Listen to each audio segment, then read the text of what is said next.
I wish I was special, but I'm a creep. Les Radiohead avec Creep et Aurore avec son casque sur la tête, imperturbable.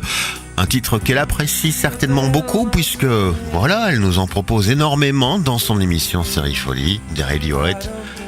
C'est bien juste. Oui, tout à fait. Voilà, enfin j'ai réussi à attirer un peu son attention. Bienvenue à toi sur notre antenne pour cette dernière de la semaine. On t'écoute.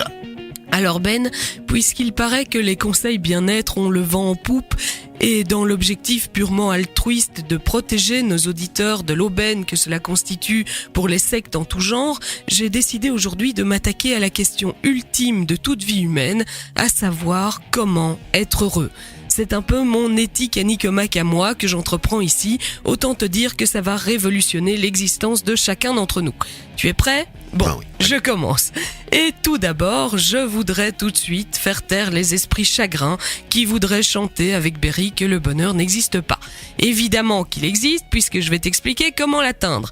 Tu m'imagines parler dans le vide de quelque chose qui n'existe pas ? Ça n'est pas crédible, évidemment. Donc forcément, le bonheur existe. Bon, une fois débarrassé de ces chicaneries, je vais commencer si ça ne te dérange pas trop. Alors tout d'abord, lorsqu'on aborde ce genre de sujet, il est important de se débarrasser de nombreux préjugés qui courent à son encontre. Ainsi, peut-être as-tu déjà entendu dire que la santé, l'argent ou l'amour étaient ce qu'il y a de plus souhaitable sur Terre. Autant te le dire tout de suite, en tant que spécimen humain ne possédant aucun des trois, il n'y a rien de moins vrai. Peut-être l'as-tu déjà remarqué d'ailleurs, mais rien ne semble mieux conservé que de se plaindre et rien n'offre moins de réconfort qu'un petit pactole en ces temps d'épargne négative et d'avis de tempête sur les marchés financiers. On est presque content d'être sans le sou.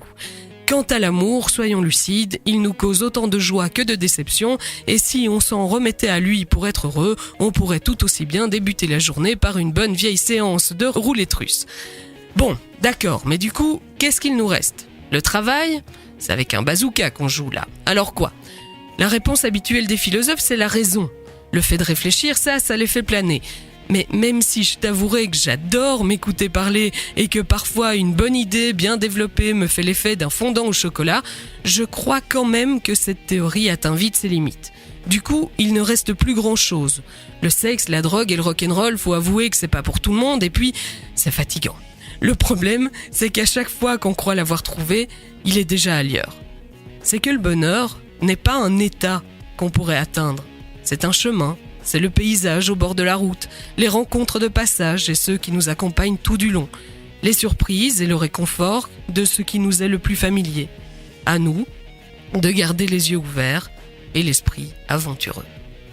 Bien Aurore, merci pour cette note positive. Malgré tout, ce texte était parsemé d'indices que tu ne vas pas bien. Mais bon, bref, dans ta tête, évidemment. Évidemment. Tu es rempli de bonheur, mais on ne sait pas ce que tu manges le matin pour pouvoir sortir des textes pareils.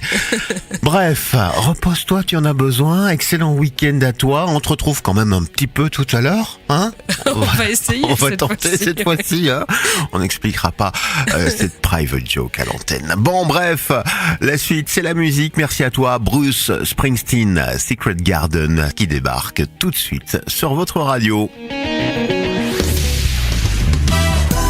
Buzz Radio,